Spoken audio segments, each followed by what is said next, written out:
So there was a manga came out in 2021 that was banned immediately after one single volume. And I'm here to tell you all about this and the interesting idea it did have and why it was so controversial that it didn't get any more than 2 chapters. Before I do proceed though, I am going to give a quick content warning. So if you are sensitive to the topic of things like assault or abuse, maybe look away from this video because that was one of the reasons why this manga was cancelled as quickly as possible. But allow me to tell you all about this if you're still here for this. This is essentially the manga equivalent of The Boys, which is, if you've watched the Amazon Prime TV series, you'll know exactly what that might mean. If you haven't, it's a great series. You should go check it out. But this is a manga called Killer of the Reincarnated or Cheat Slayer.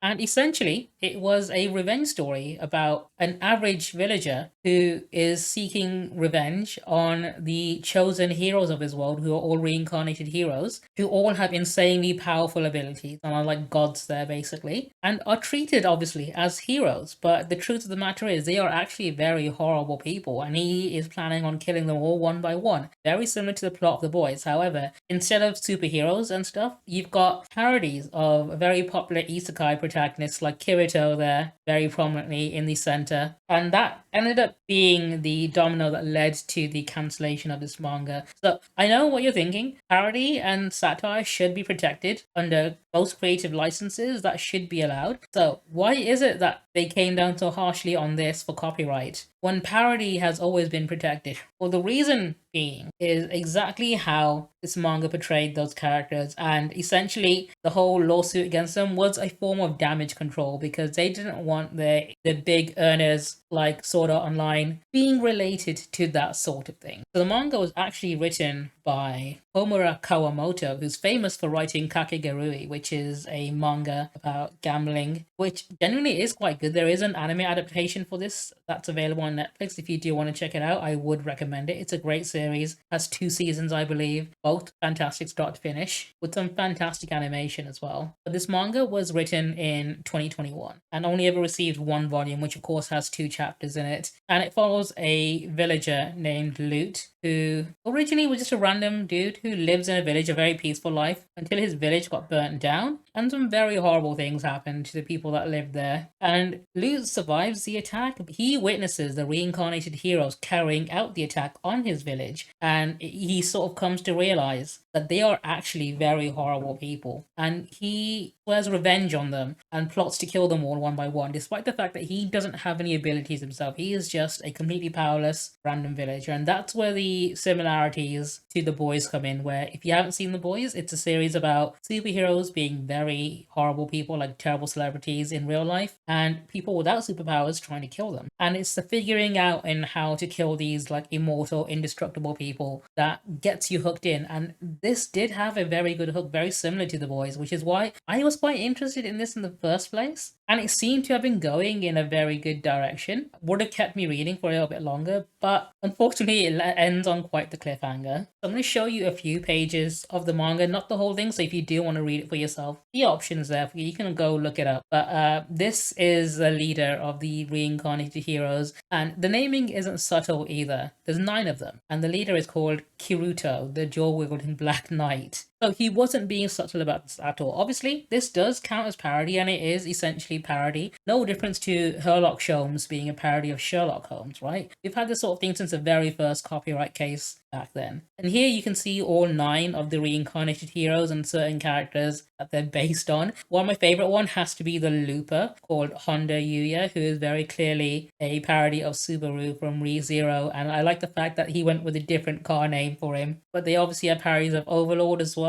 And I quite like the fact that they've even got a parody of a character from Konosuba, which I genuinely quite enjoy. You got Flare there, who is very clearly a parody of Aqua. But the whole theme of this manga was the fact that absolute power corrupts people, and when people find themselves in a position of power and authority, it's very quickly a slippery slope into becoming a horrible person when you realize you can get away with anything you want. Here is one of the pages where they very clearly do a villain monologue about how they are terrible people and they can do whatever they want, and how selfish that these heroes are in private when they're not being seen by the people. So they do have a public face or a facade where they act like the heroes are supposed to be. But when they're in a closed boardroom meeting with no one else around, the mask very quickly slips and they show their true colors. And one of my favorite parts about the commentary of this is the fact that the manga actually took aim at the fans of these isekai anime and the stereotypical neat shut-in guys who essentially fund the isekai industry, considering they are the biggest demographic when it comes to who enjoys these types of things, because it's that power fantasy, isn't it? That escapist power fantasy that appeals to them. But this looked at them to a slightly different lens. Instead of being like a funny dorky loser like Kazuma and Konosuba, these guys are the kind of incel trolls you would find online on forums like 4chan, and just very sort of spiteful, angry, stereotypical incel, essentially, is what he painted them as in their original life before they were reincarnated. And another thing that this manga does to put them in that negative lens is show you that their powers were completely unearned and they were just gifted to them for absolutely no reason. And it's that sort of tries to highlight the fact that if you have a terrible person and you give them the ability to do good, there is every chance that they're just going to use that to carry on being a selfish, terrible person. But giving someone the means to be a better person isn't enough. And a lot of the time, power will just end up corrupting people and maybe even make them into worse people. And what you can see here, this does come off as a rather mean-spirited take on that idea. So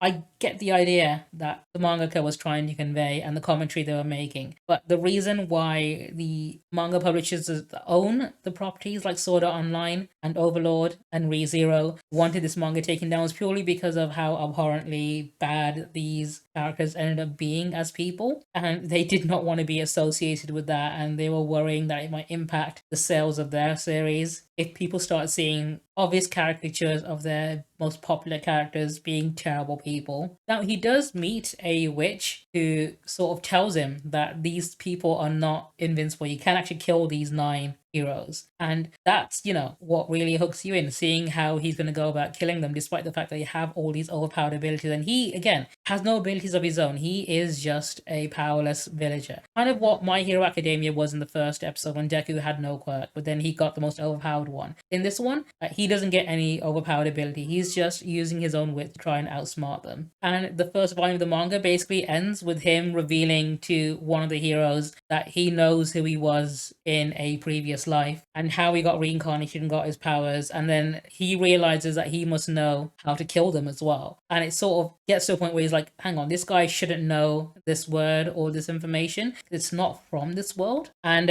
it ends before he reveals how he was going to kill the guy. So it does end on a cliffhanger, and one that's never going to get resolved. So be prepared for that if you do want to look into this. I think the idea was interesting, but the way he went about writing it didn't gel well with everyone else. And in the end, he did actually do a public apology on Twitter for just how mean-spirited his manga came off, because he was trying to essentially draw attention to the toxic anime fanboys and the characters that they tend to look up to. And he wanted to hold us up a dark mirror saying, if you were like them, you wouldn't be good people. In fact, having those abilities yourself and being reincarnated into the world would just make you worse. And honestly, it really could have been avoided if he didn't take the approach that he did do, because I think there is definitely a point to be made there and a message that could be given, especially with how popular The Boys has gotten. I think the whole dark satire on popular tropes and characters is a good avenue to explore. I'd love to see more of it in other genres as well. But unfortunately, that's all we're going to get out of this. So let me know in the comments below if this is something that you knew about before, or if you were interested in finding out more about. Like, I'm someone who loves parody and satire, and I thought this would be a really good idea, but unfortunately, we only ever got 1 volume of this, and we're not going to see this ever again. But hey, if you learned something new today, please do give me a like or comment below. I am also still working my way up to 1,000 subscribers, so if you can drop a subscription to me, I'd really appreciate it. I'll be putting out more videos like this on a regular basis, so I would appreciate it if you stick around. I also live stream on this channel, so feel free to hang out with me when I am live and chat with me directly. And check out some of my other videos. I've done quite a few on this channel so far. I plan on doing more. On that note, I'll see you in the next one.